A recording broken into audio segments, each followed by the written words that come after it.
आप सभी को नमस्कार। द मानस वॉइस में आप सभी का स्वागत है। आप देख रहे हैं द मानस वॉइस। आशा करता हूं कि आप सभी स्वस्थ होंगे, अच्छे होंगे और अपने लोगों का ख्याल रख रहे होंगे।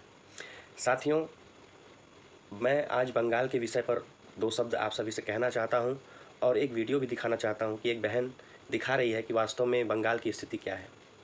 जब बंगाल के जेलों में ये स्थिति है और वहाँ ये कहा जा रहा है कि वहाँ महिलाओं के साथ बहुत ही गलत अत्याचार हो रहे हैं, जो कि हमारे प्रधानमंत्री जी के योजनाओं, हमारे प्रधानमंत्री जी के नीतियों के बिल्कुल खिलाफ है।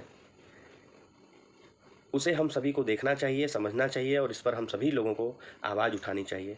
देखिए आगे वीडियो में मैं दिखा रहा हूँ। ममता दीदी की सरकार में आखिर ये क्या हो रहा है? क्रिमिनल औरतें जेल में कैसे हो रही हैं प्रेग्नेंट?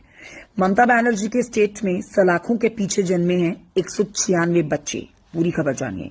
पश्चिम बंगाल की महिला जेलों में बंद कैदियों ने 2024 से 2025 तक 196 बच्चों को जन्म दिया है। इन बच्चों को जन्म देने वाली ये महिलाएं थी जो किसी जुर्म की सजा काट रही थी और जेल में थी। लेकिन हैरानी की बात यहां पर यह है कि इन महिलाओं को जब जेल में लाया गया था तब ये प्रेग्नेंट नहीं थी।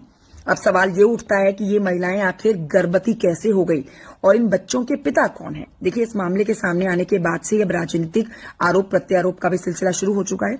इस मामले में कलकत्ता हाईकोर्ट में मुख्य न्यायाधीश की पीठ के तहत एक जनहित याचिका दायर की गई है। जेल में इस तरह के बच्चों को पैदा करना बहुत बड़ा विषय है, चिंता की बात है, जिस पर हाईकोर्ट ने संज्ञान लेते हुए हैरानी जताते हुए कहा है कि जेल में रहने के दौरान महिला कैदी गर्भवती हो रही है, जिसके बाद जेलों के अंदर बच्चे पैदा हो रहे हैं।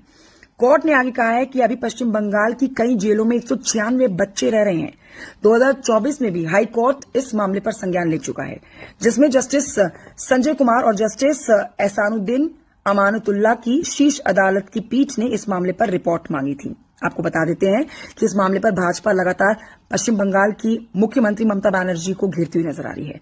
भाजपा विधायक है अग्निमित्रा पॉल, जिन्होंने ममता बनर्जी पर आरोप लगाते हुए कहा है कि बलात्कार अब पश्चिम बंगाल की संस्कृति बन गई है। उन्होंने सीएम से सवाल करते हुए कहा है कि ममता बनर्जी, जिन्हें हम दीदी कहते हैं, उन्हें इसका जवाब देना चाहिए कि जेलों में ऐसा हो कैसे रहा है।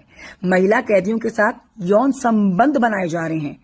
इसके साथ ही ममता बनर्जी के इस्तीफे की भी मांग करते हुए उन्होंने कहा है कि पश्चिम बंगाल में महिलाओं का इस्तेमाल कई कामों के लिए किया जा रहा है, जो कि शर्मनाक है।